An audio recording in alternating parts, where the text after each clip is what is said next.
Hello brothers, reka nongere mbasuhuze kandi mbifurize ibihe byiza aho muri hose mu bice bigiye bitandukanye by'isi. So uyu munsi rero ni delta iri guteza ikibazo. So hari ibintu bigera kuri 4 cyangwa 5 ngiye kubabwira biraza gutuma ibibazo byose mufite bijya ku murongo. Rero icyo usabwa ni kimwe no kuza kureba iyi video kuva itangiye kugera irangiye. Ikindi cya kabiri no kuyisharinga n'abagenzi bawe kugira ngo bayibone nanjye unteze imbere, kuko ibyo mba ndi gukora mba ndi guharanira ko nawe utera imbere, to creating win-win situation nk'abantu bo muri generation Z. So ikintu cya mbere rero ngiye guheraho ni ikintu kijyanye n'abantu bakeneye version nshyashya. Nimba ukeneye version nshyashya ukaba utarakora logout, ushobora kuza hano kuri menu, hanyuma ukaza ukamanuka ukareba hano handitse version check.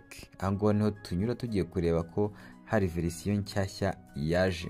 So iyo ubona handitse gutya ngo already the last version, bivuze ko version ufite ariyo version igezweho, ariko nuza kureba ugasanga version ufite itandukanye ni igezweho cyangwa iyo tugezeho, umenye ko kumayininga biraza kukubera ingorabahizi. No kuvuga ngo mu gihe uraza kuba uri gukoresha version ya kera cyangwa se old version, uzajya ujya kumayininga bakwereka ibingibi kugira ngo rejected, the version is too old, please upgrade. Icyo biraza kugusaba no kuza gukenera application cyashya. Nimba ishaje wakoze logout, iyo application yisibe, hanyuma unyandikire kuri nimero iri munsi y'iyo video kuri WhatsApp, umbwire ko ukeneye application nshyashya, ndahita nyiguha uyidownloading, hanyuma ukomeze nyine winjiremo. Noneho ikindi kintu cya kabiri ngira ngo turebeho ni ikintu kijyanye na username cyangwa appellation. Ibaze birababaje kubona umuntu uri kumubwira ngo zana username yawe, hanyuma nguhe verification code, ugenerating code, then uyinyake nkiguhereze uyinjizemo ukomeze kumayininga. Umuntu akakubwira ngo username ntaga yizi, cyangwa se akaguha ibi username bitandukanye ubona ko atabizi neza. Username yawe dore ahantu iba. Nimba utarakora logout nawe uyirebe, unyuze hano kuri menu, hanyuma ukaza ukareba hano hejuru. Ahangaha niho username yawe iba. Iyi niyo username, izina usanga ahangaha, umenye ko ariyo username yawe. Ifate mu mutwe kuko umuntu uzaka code azakwaka username. Nakwaka username agasanga ntayo ifite, bizaba ari ikibazo gikomeye cyane.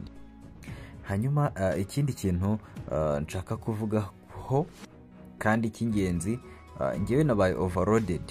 Mfite abantu bari muri security sako yanjye benshi cyane, ntago bagira ingano.